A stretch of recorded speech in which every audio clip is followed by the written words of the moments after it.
अरे बिद्दू, आज घर में बहुत काम है। आज तुझे स्कूल जाने की जरूरत नहीं है। लेकिन दादी, आज तो स्कूल में मेरा टेस्ट है। अरे एक दिन स्कूल नहीं जाएगी तो ऐसी कौन सी तेरी कलेक्टर की पढ़ाई छूट जाएगी। वैसे भी मैं देख रही हूँ आजकल तो बड़ी ढीठ हो गई है।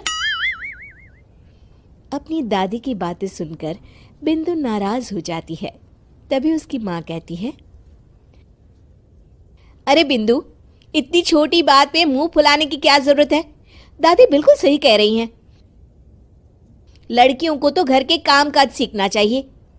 अरे बहू, रमेश के लाड़ प्यार ने इसे बिगाड़ रखा है।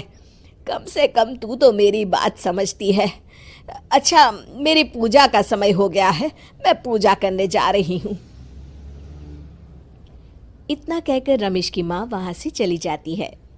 इस तरह बिंदु की दादी और माँ दोनों अक्सर उसे घर के कामों में ही उलझा कर रखते थे।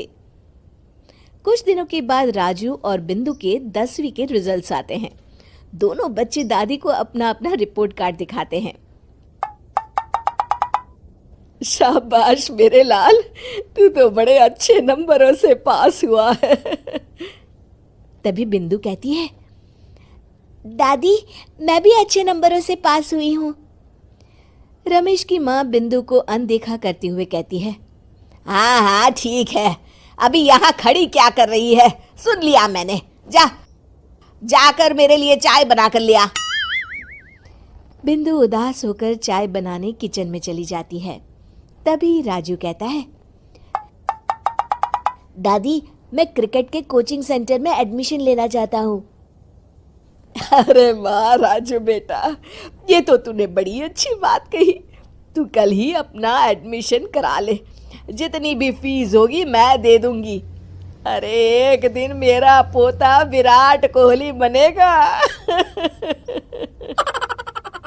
इस तरह अक्सर रमेश की माँ अपनी पोती बिंदु के साथ दुर्व्यवहार करती थी।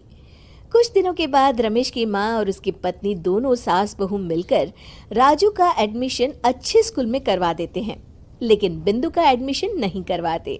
इस बात से नाराज होकर बिंदु अपनी दादी से कहती है, लेकिन दादी मुझे भी आगे की पढ़ाई करनी है।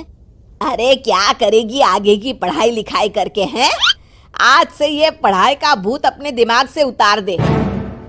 इतना कहकर रमेश की माँ वहां से चली जाती है। उस दिन के बाद से बिंदु की पढ़ाई हमेशा के लिए छूट जाती है और उसकी दादी उससे घर के सारे काम करवाना शुरू कर देती है। इस तरह उसका सारा दिन घर के कामों में ही बीत जाता था। कुछ दिन बीत जाते हैं और एक दिन रमेश छुट्टियों पर घर आता है। बिंदु को घर के काम करते हुए देख उससे कहता है, अरे बिंदु बेटा, तुम स्कूल नहीं गई? पिताजी, दादी ने मेरा एडमिशन कराने से मना कर दिया है। वे कहती हैं घर पे रहकर घर के काम करना सीख। अपनी माँ का ये बर्ताव देख रमेश को बहुत गुस्सा आता है और वो अपनी माँ से कहता है, माँ ये तुमने क्या किया? आगे की पढ़ाई के लिए स्कूल में बिंदु का एडमिशन क्यों नहीं करवाया? अरे बेटा, लड़की जात है, ज्यादा पढ़ लिख कर क्या करेगी? वैसे भी शादी के बाद तो इसे घर के ही काम करने हैं ना। तुम किस जमाने में जी रही हो माँ? अगर कल्पना चावला के घर वाले भी तुम्हारी सोच के होते तो क्या वो पूरी दुनिया में हिंदुस्तान का नाम रोशन कर पाती? इसका स्कूल छुड़वाकर तुम इसका भविष्य बर्बाद कर रही हो, लेकिन मेरे रहते ऐसा नहीं होगा। बिंदु बेटा, कल ही तुम्हारा एक अच्छे स्कूल में एडमिशन करा दूंगा। तुम जितना चाहे उतना पढ़ो। मेरे होते हुए तुम्हें किसी बात की चिंता करने की जरूरत नहीं है। अपने पिता से हौसला पाकर बिंदु खुश हो जाती है और कहती है, जी पापा, मैं खूब मन लगाकर पढ़ाई करूंगी और बड़ी होकर डॉक्टर बनूंगी। ये हुई ना बात, शाबाश मेरी बेटी। शिक्षा, लड़का हो या लड़की, हमें दोनों को आगे बढ़ने का मौका देना चाहिए।